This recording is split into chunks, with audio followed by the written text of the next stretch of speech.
프롤로그. 누군가의 하루가 누군가에겐 기적이 됩니다. 매일 같은 시간, 같은 자리에서 식탁을 차리는 한 남자가 있습니다. 그의 하루는 단 한 사람을 위해 시작되고 단 한 사람으로 끝납니다. 오늘 이야기는 치매에 걸린 아내를 10년째 돌보고 있는 남편 이정호 68세 씨의 이야기입니다. 일부 변함없는 아침, 경기도의 한 시골 마을. 이정호 씨는 매일 새벽 6시에 일어납니다.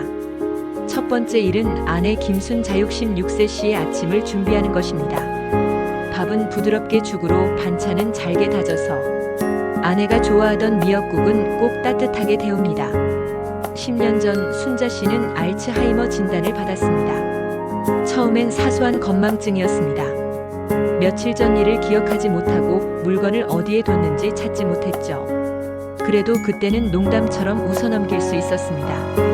하지만 시간이 지나면서 증상은 빠르게 악화되었습니다. 이름을 헷갈리기 시작했고 집을 못 찾아 몇 번이나 경찰서 신세를 졌습니다.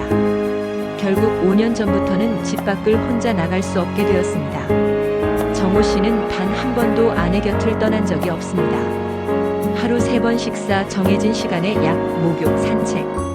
모두 정호 씨의 손끝에서 이루어집니다. 아내의 옷을 입히고 머리를 빗기고 손톱을 깎아줍니다. 이웃들은 요양원을 권했습니다. 자식들도 모시겠다고 했습니다. 하지만 정호 씨는 고개를 저었습니다. 순자가 제일 편한 곳은 이 집입니다. 제가 있는 곳이요. 이부 기억 속에서 사라지는 사람. 아내는 지금 남편의 이름도 결혼 기념일도 기억하지 못합니다. 어떤 날은 정호 씨를 보고 아저씨라고 부릅니다. 어떤 날은 낯선 사람처럼 경계합니다. 45년을 함께한 남편이 순자 씨의 기억 속에서 조금씩 지워지고 있습니다.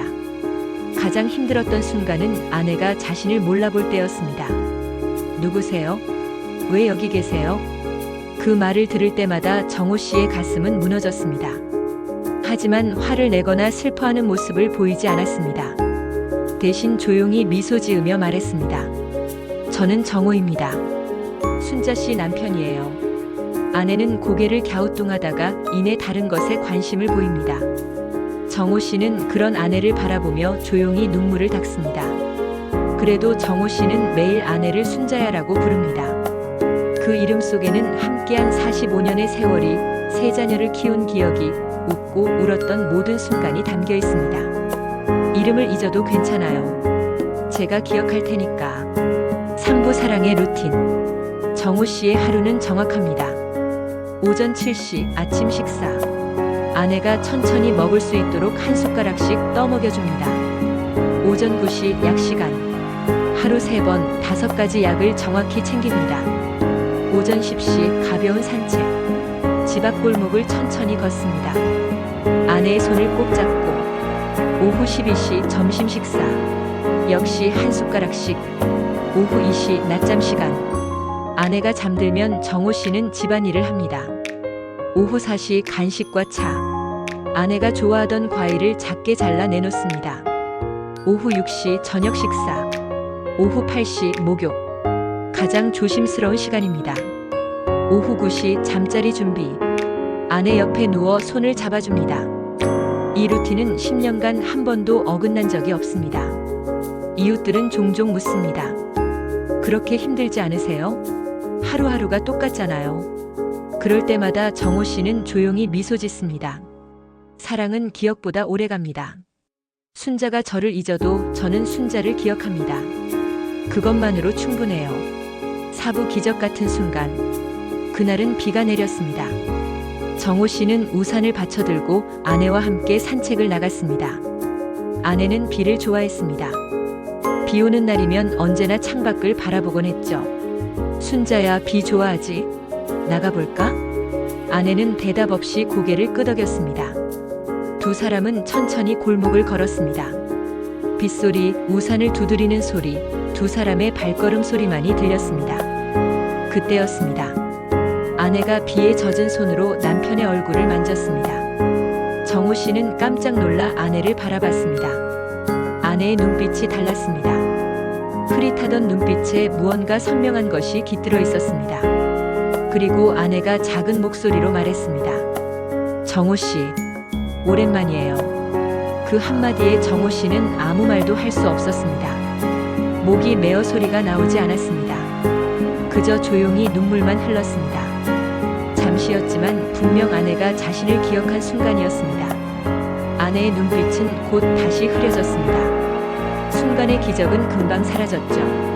하지만 정호 씨에게 그 순간은 10년을 버틸 수 있는 힘이었습니다. 순자야, 나도 보고 싶었어. 정호 씨는 아내를 꼭 안았습니다. 빗속에서 두 사람은 한참을 그렇게 서 있었습니다. 오부 오늘도 내일도. 그날 이후 정호 씨는 더욱 자주 말합니다. 오늘도 사랑해요, 순자 씨. 아내는 대답하지 않습니다. 알아듣지 못할 때도 많습니다. 하지만 정호 씨는 매일 말합니다. 언젠가 다시 아내가 자신을 알아볼 그 순간을 위해서. 저녁 노을이 비치는 창가에서 두 사람은 마주 앉아 밥을 먹습니다. 순자야, 밥 먹어요. 오늘 미역국 맛있지? 내일은 뭐 해 먹을까? 대답 없는 대화가 이어집니다. 하지만 정호 씨는 멈추지 않습니다. 말을 걸고 웃고 때로는 혼잣말처럼 이야기합니다. 기억은 사라져도 마음은 남습니다. 누군가를 진심으로 사랑하는 일은 결국 자신을 잊지 않는 일입니다. 상대가 나를 기억하지 못해도 내가 상대를 기억하는 것. 그것이 사랑의 본질입니다. 에필로그. 오늘도 정호 씨는 새벽 6시에 일어납니다. 아내를 위한 아침을 준비하고 약을 챙기고 산책을 나갑니다. 똑같은 하루지만 그에게 이 하루는 기적입니다. 사랑하는 사람과 함께 보내는 시간, 그 자체가 선물이니까요. 이웃들은 이제 묻지 않습니다. 그저 조용히 존경의 눈빛을 보냅니다. 저 사랑이 얼마나 깊은지, 저 헌신이 얼마나 아름다운지를. 오늘도 석양이 지는 창가에서 두 사람은 손을 잡고 앉아 있습니다. 순자야, 오늘도 사랑해.